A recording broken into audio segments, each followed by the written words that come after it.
کبھی کبھی آنسو اس لیے بھی آ جاتے ہیں کیونکہ ہم گزارے پلوں کو کبھی دوبارہ جی نہیں سکتے۔ رات کی تنہائی میں خاموشی سے جب دعا مانگو تو لگتا ہے اللہ صرف میرا ہے۔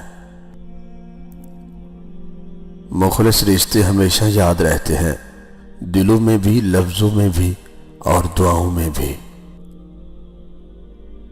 کسی کو اتنا پیار دو کہ کوئی گنجائش نہ چھوڑو، وہ پھر بھی تمہارا نہ بنے تو اسے چھوڑ دو، کیونکہ وہ محبت کا طلبگار ہی نہیں بلکہ ضرورت کا پجاری ہے۔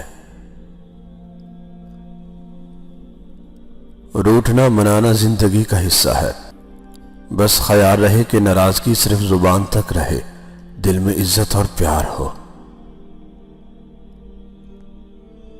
ایک عورت کو بد کردار بننے کے لیے کئی بد کردار مردوں کی مدد درکار ہوتی ہے۔ لوہا نرم ہو کر اوزار بنتا ہے، سونا نرم ہو کر زیور بنتا ہے، مٹی نرم ہو کر کھیت بنتی ہے، آٹا نرم ہو کر روٹی بنتا ہے، اور آدمی کا دل نرم ہو تو انسان بنتا ہے۔ اگر تم کسی میں کوئی عیب دیکھو تو اسے اپنے اندر تلاش کرو، اگر اسے اپنے اندر پاؤ تو اسے نکال دو، یہ حقیقی تبلیغ ہے۔ جب تم نے کسی سے محبت کی ہے تو اس سے ذرا برابر بھی محبت نہ مانگو، تم نے محبت کی ہے، تجارت نہیں۔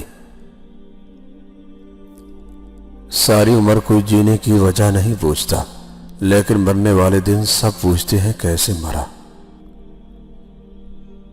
اگر کبھی تمہیں لگے کہ تم تھک چکے ہو اور دعا مانگنا بھی مشکل لگے تو اللہ کے سامنے صرف ہاتھ پھیلا لو۔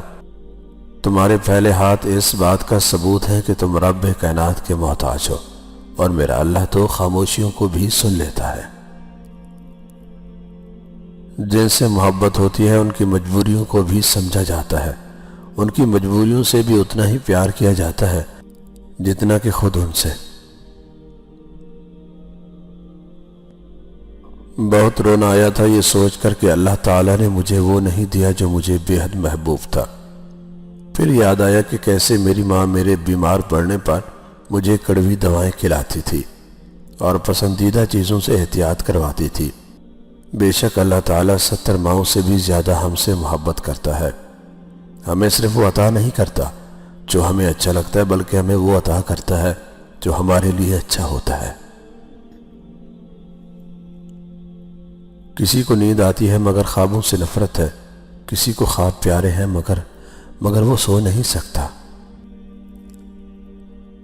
زندگی میں محبت کرنے کا اتفاق ہو تو عاجز لوگوں سے کرے۔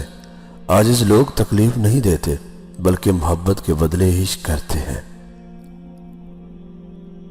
اللہ سے تعلق جوڑنے کا ایک ہی راز ہے کہ اس کے فیصلوں پر راضی رہنا سیکھو۔ کچھ لوگ ہمیں اپنے الفاظ سے، رویے سے اتنی اذیت دیتے ہیں کہ زندگی میں پھر کبھی وہ ہم سے پیار سے بات کریں یا ہم پر کوئی احسان کرے تو ان سے عجیب سی نفرت محسوس ہوتی ہے۔ عشق وہ نہیں جو ہوس پوری ہونے پر تمام ہو جائے، بلکہ عشق تو اسے کہتے ہیں کہ آپ کا محبوب آپ کے سامنے ہو اور آپ میں ہمت نہ ہو اسے چھونے کی۔